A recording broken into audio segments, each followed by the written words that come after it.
Assalamualaikum warahmatullahi wabarakatuh. Alhamdulillahirabbil alamin, puji syukur kehadirat Allah Subhanahu wa taala yang telah memberikan kita nikmat iman, Islam serta kesempatan sehingga kita dapat menyajikan video pembelajaran ini. Shalawat serta salam semoga senantiasa tercurah kepada Nabi Muhammad SAW, keluarga, sahabat dan umatnya hingga akhir zaman. Pada kesempatan kali ini, kami akan membahas salah satu materi penting dalam kajian ilmu kalam, yaitu aliran-aliran dalam ilmu kalam. Materi ini menjadi bagian penting dalam memahami perkembangan pemikiran teologi Islam, serta perbedaan pandangan para ulama dalam menjelaskan persoalan akidah. Melalui video ini, kami berharap dapat memberikan pemahaman yang komprehensif mengenai latar belakang munculnya aliran-aliran ilmu kalam, pokok-pokok ajarannya, serta relevansinya dalam kehidupan umat Islam saat ini. Tanpa berpanjang kata, marilah kita simak pembahasan materi aliran-aliran dalam ilmu kalam. Semoga bermanfaat. Wassalamualaikum warahmatullahi wabarakatuh. Ilmu kalam merupakan salah satu cabang ilmu keislaman yang membahas persoalan syiakidah dan keimanan dengan menggunakan pendekatan rasional dan argumentatif, tanpa meninggalkan dalil nakli dari Al-Quran dan hadis. Ilmu ini berkembang seiring dengan dinamika sosial, politik, dan intelektual umat Islam, khususnya ketika umat Islam mulai berhadapan dengan berbagai pemikiran dari luar Islam, serta munculnya perbedaan pendapat di internal umat Islam sendiri. Kemunculan ilmu kalam tidak dapat dilepaskan dari kebutuhan umat Islam untuk membela ajaran tauhid, menjawab keraguan, serta merespons perbedaan pandangan terkait persoalan iman, takdir, dosa besar, dari sifat-sifat Allah. Dari sinilah kemudian lahir berbagai aliran ilmu kalam, yang masing-masing memiliki latar belakang historis dan karakter pemikiran yang berbeda. 1.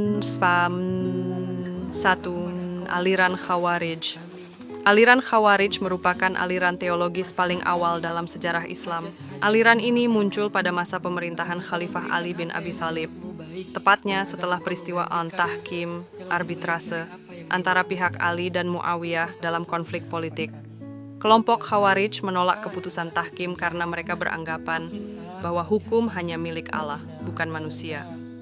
Dalam aspek teologi, Khawarij memiliki pandangan yang sangat keras, khususnya dalam menilai keimanan seseorang. Menurut mereka, pelaku dosa besar dianggap kafir, keluar dari Islam, dan halal darahnya. Pandangan ini menunjukkan pemahaman yang sempit dan ekstrim terhadap konsep iman dan amal. Dampak pemikiran Khawarij sangat berbahaya bagi kehidupan umat Islam karena melahirkan sikap mudah mengkafirkan, memecah persatuan umat, dan membenarkan kekerasan atas nama agama.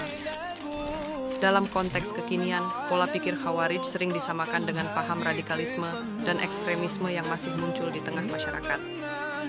Salam Zamukam 2. Aliran Murji'ah. Sebagai reaksi terhadap sikap keras Khawarij, muncullah aliran Murji'ah.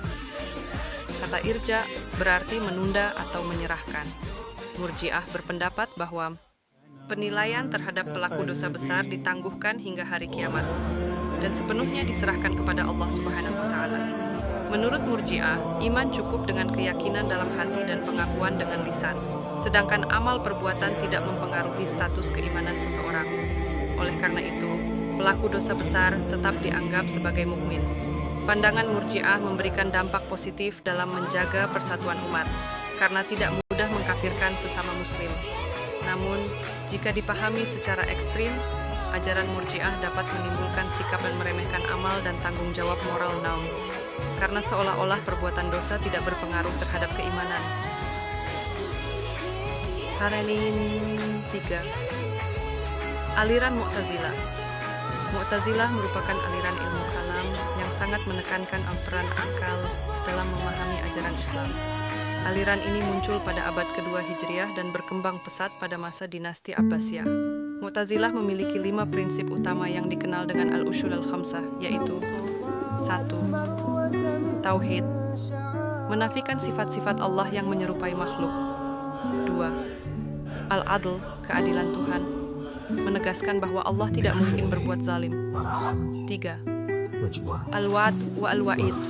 Janji dan ancaman Allah pasti berlaku.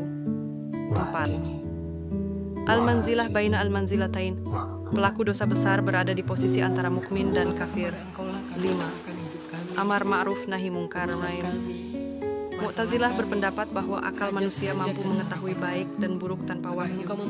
Namun, karena terlalu mengedepankan akal, Mu'tazilah seringkali menafsirkan ayat-ayat Al-Quran secara rasional ekstrim, bahkan menolak makna tekstualnya. Dalam sejarah, pemikiran Mu'tazilah pernah dijadikan mazhab resmi negara yang berdampak pada pemaksaan pandangan teologis terhadap ulama lain. Hal ini menunjukkan bahwa pemikiran yang tidak seimbang dapat berujung pada ketidakadilan. 4. Aliran Asy'ariyah. Aliran Asy'ariyah didirikan oleh Abu Hasan al-Asy'ari yang awalnya merupakan pengikut Mu'tazilah. Namun, setelah melakukan perenungan panjang, beliau meninggalkan Mu'tazilah dan merumuskan pendekatan baru yang lebih moderat. Asy'ariyah berusaha menyeimbangkan antara akal dan wahyu. Akal digunakan sebagai alat untuk memahami wahyu, bukan untuk mendominasi atau menolak wahyu.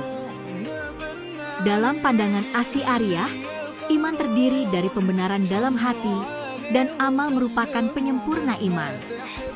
Dalam persoalan takdir, Asy'ariyah memperkenalkan konsep kasb, yaitu manusia memiliki usaha, namun segala sesuatu tetap berada dalam kehendak Allah Subhanahu wa Ta'ala. Pendekatan ini menjaga keseimbangan antara tanggung jawab manusia dan kekuasaan Allah. Asy'ariyah menjadi fondasi utama Ahlus Sunnah wal Jamaah dan dianut oleh mayoritas umat Islam, khususnya di Indonesia melalui organisasi Nahdlatul Ulama. 5. Aliran Maturidiyah. Selain Asy'ariyah, aliran Maturidiyah juga termasuk dalam Ahlus Sunnah wal Jamaah.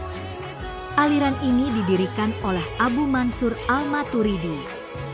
Maturidiyah memberikan ruang yang lebih luas bagi akal dibandingkan Asy'ariyah, tetapi tetap menempatkan wahyu sebagai sumber utama akidah.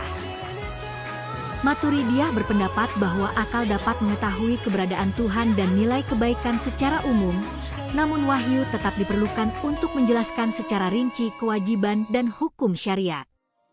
Perbedaan Asy'ariyah dan Maturidiyah bersifat teknis dan metodologis, bukan pada prinsip dasar akidah, sehingga keduanya sama-sama berada dalam koridor Ahlus Sunnah wal Jamaah. Relevansi ilmu kalam dalam kehidupan modern. Pemahaman terhadap aliran-aliran ilmu kalam sangat relevan dalam kehidupan modern. Di tengah maraknya paham ekstrim, liberal, dan radikal, ilmu kalam membantu umat Islam untuk bersikap moderat, kritis, dan bijaksana. Ahlus Sunnah wal Jamaah dengan prinsip tawasud, tawazun, tasamuh, dan itidal menjadi solusi teologis dal. Berdasarkan pembahasan mengenai aliran-aliran dalam ilmu kalam, dapat disimpulkan bahwa perbedaan aliran dalam kajian akidah Islam merupakan hasil dari dinamika sejarah, sosial, politik, dan intelektual umat Islam. Masing-masing aliran muncul sebagai upaya untuk memahami dan mempertahankan ajaran tauhid sesuai dengan metode dan pendekatan yang digunakan. Aliran Khawarij menunjukkan sikap ekstrim dalam menilai keimanan, sedangkan Murji'ah menekankan sikap toleran dengan menyerahkan penilaian dosa kepada Allah Subhanahu wa Ta'ala. Mu'tazilah mengedepankan peran akal secara dominan dalam persoalan akidah, sementara Asy'ariyah dan Maturidiyah hadir sebagai jalan tengah yang menyeimbangkan antara akal dan wahyu.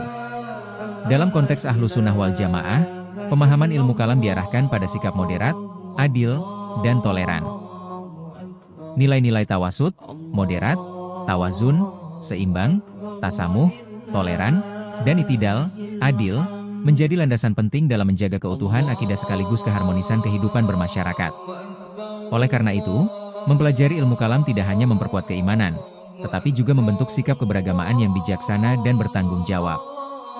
Demikianlah pembahasan video kami mengenai aliran-aliran dalam ilmu kalam. Semoga penjelasan yang telah disampaikan dapat menambah wawasan, memperdalam pemahaman akidah, serta menumbuhkan sikap moderat dalam beragama sesuai dengan ajaran Ahlus Sunnah wal Jamaah. Kami menyadari bahwa dalam penyampaian materi ini masih terdapat keterbatasan. Oleh karena itu, kami mengharapkan kritik dan saran yang membangun demi perbaikan di masa yang akan datang. Akhir kata, Kami ucapkan terima kasih atas perhatian Bapak Ibu dosen serta teman-teman semua yang telah menyimak video ini. Semoga Allah Subhanahu wa Ta'ala senantiasa membimbing kita dalam memahami dan mengamalkan ajaran Islam dengan benar. Wassalamualaikum warahmatullahi wabarakatuh. Jangan lupa like, komen, dan subscribe ya guys. I love you much.